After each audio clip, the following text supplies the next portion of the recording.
各位朋友，大家好，今天我想和大家分享一个关于传承与准备的故事。这个故事看似简单，却蕴含着深刻的人生智慧。故事的主角是一位老渔夫和他的儿子。老渔夫打了一辈子鱼，年纪大了，决定把渔船交给儿子。儿子接过父亲手中那根磨得发亮的竹篙，却意外发现船舱里还有一把崭新的船桨。这让他感到疑惑，因为他们生活的这条小河水不深，用竹篙撑船已经足够，船桨似乎毫无用处。老渔夫看出了儿子的疑惑，语重心长地告诉他，这把船桨是你爷爷当年交给我的，他叮嘱我无论什么时候都要带住它。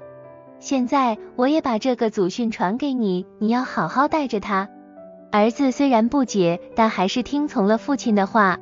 日子一天天过去，儿子像往常一样用竹篙撑船捕鱼，船桨一直静静地躺在船舱里，几乎被遗忘。直到有一天，河水突然暴涨，原来上游突降暴雨，河水汹涌而来。儿子拼命用竹篙想把船撑到岸边，却发现竹篙太短，根本无法在湍急的河水中找到支撑点。船失去了控制，随时可能被急流冲走。就在这千钧一发之际，儿子想起了那把船桨，他赶紧拿起来，拼命划动。靠着船桨，他避开了河中的障碍，最终将船安全驶入下游的一个湖泊，并顺利划向岸边。这时他才真正明白这把船桨的意义。这个故事让我思考良多。首先，它让我看到了传承的力量。老渔夫将船桨交给儿子，不仅是传递一件工具，更是传递一种智慧。这把船桨象征住祖辈的经验与远见，提醒我们要尊重前人的智慧，因为他们往往在我们意想不到的时候发挥作用。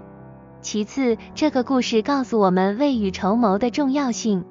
船桨平时看似无用，但在危急时刻却成了救命的关键。这提醒我们，生活中要有长远的眼光，提前做好准备，才能从容应对突发的挑战。最后，这个故事也让我明白适应变化的必要性。儿子习惯了用竹篙撑船，但在河水暴涨时，竹篙失去了作用。这时，船桨成了他适应新情况的工具。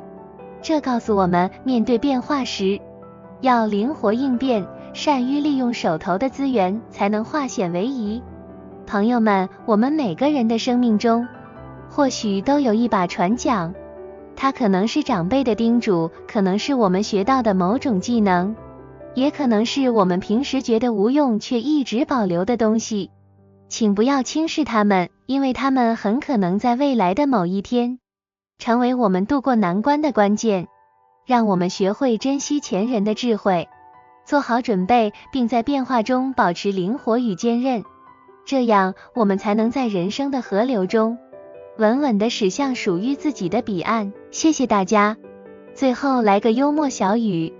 一博士开车回家，行经一家疗养院时突然爆胎，博士急忙下车要换轮胎，情急之下不小心将4个螺丝掉入车旁水沟盖缝隙里，博士用尽方法仍无法将螺丝捞起，弄得满头大汗，不知如何是好。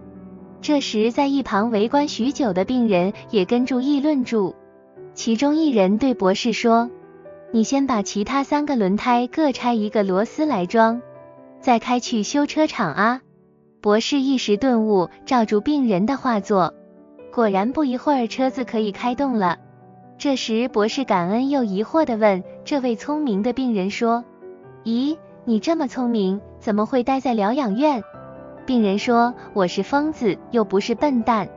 博士听了满脸羞愧，不过还是感谢地对病人说，那祝你的病早日康复。这时病人很诚恳地对博士说，我这个病会好的，但你的笨是医不好的。喜欢我的短影片，点亮订阅分享，开启小铃铛。